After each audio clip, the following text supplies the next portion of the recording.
بسم اللہ الرحمن الرحیم۔ شروع اللہ کے بابرکت نام سے جو دلوں کے بھید بخوبی جانتا ہے۔ محترم ناظرین کرام، اس ویڈیو میں آپ کو حضرت ابو بکر صدیق رضی اللہ تعالیٰ عنہ کی قبول اسلام کا واقعہ بتایا جائے گا، اور وہ عجیب و غریب خواب بھی بتایا جائے گا جو ایک رات حضرت ابو بکر صدیق نے دیکھا تھا، اور نبی کریم صلی اللہ علیہ وآلہ وسلم کے اس معجزے کے بارے میں بھی بتایا جائے گا جس کو دیکھ کر حضرت ابو بکر صدیق نے اسلام قبول کر لیا تھا۔ اس کے علاوہ اس ویڈیو میں آگے چل کے اس عیسائی راہب کے بارے میں بھی بتایا جائے گا جو تھا تو مسلمان لیکن عیسائی کہلاتا تھا۔ ناظرین کرام، اس ویڈیو کو کہیں سے بھی سکپ نہ کیجیے گا تاکہ درست معلومات سے آپ آگاہ ہو سکیں۔ اسلام سے قبل حضرت ابو بکر صدیق رضی اللہ تعالیٰ عنہ کا شمار علاقہ کے بڑے تاجروں میں ہوتا تھا۔ ایک مرتبہ تجارت کے سلسلے میں آپ رضی اللہ تعالیٰ عنہ ملک شام تشریف لے گئے۔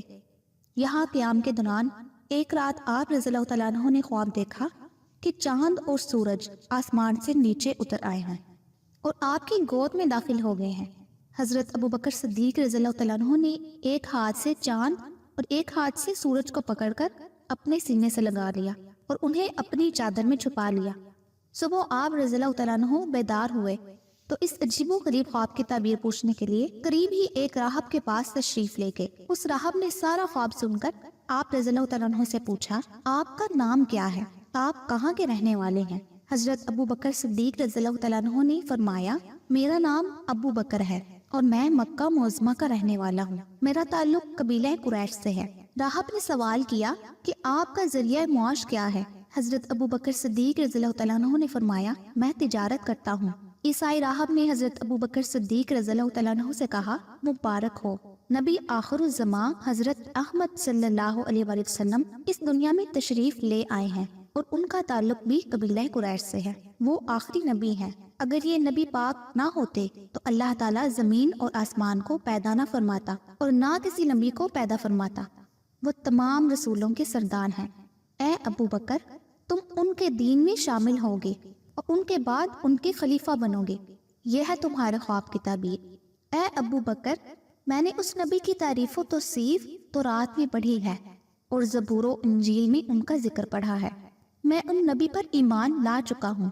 میں مسلمان ہوں، لیکن عیسائیوں کے خوف سے اپنے ایمان اور مسلمان ہونے کا اظہار نہیں کرتا، لیکن آج تم سے ساری حقیقت بیان کرتی ہے۔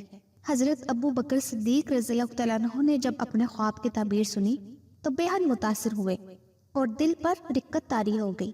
آپ رضی اللہ تعالیٰ عنہ کے دل میں عشق نبی صلی اللہ علیہ وآلہ وسلم کا جذبہ پیدا ہو گیا اور حضور صلی اللہ علیہ وآلہ وسلم سے ملاقات کی خواہش میں شدت پیدا ہو گئی۔ آپ فوراً مکہ معظمہ واپس آئے اور حضور صلی اللہ علیہ وآلہ وسلم کو تلاش کر کے ان کی بارگاہ میں حاضر ہوئے۔ حضور صلی اللہ علیہ وآلہ وسلم کو دیکھ کر دل کو مسرت ہوئی۔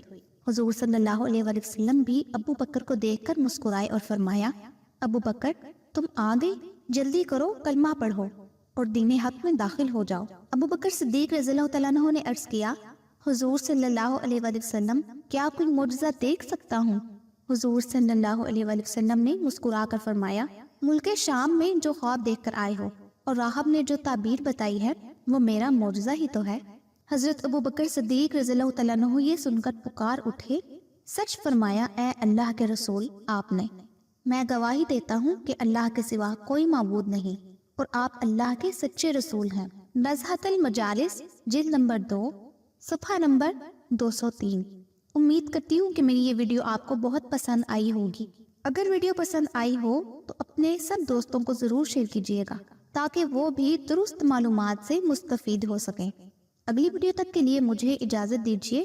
اللہ آپ سب کا حامی و ناصر ہو، آمین یا رب العالمین۔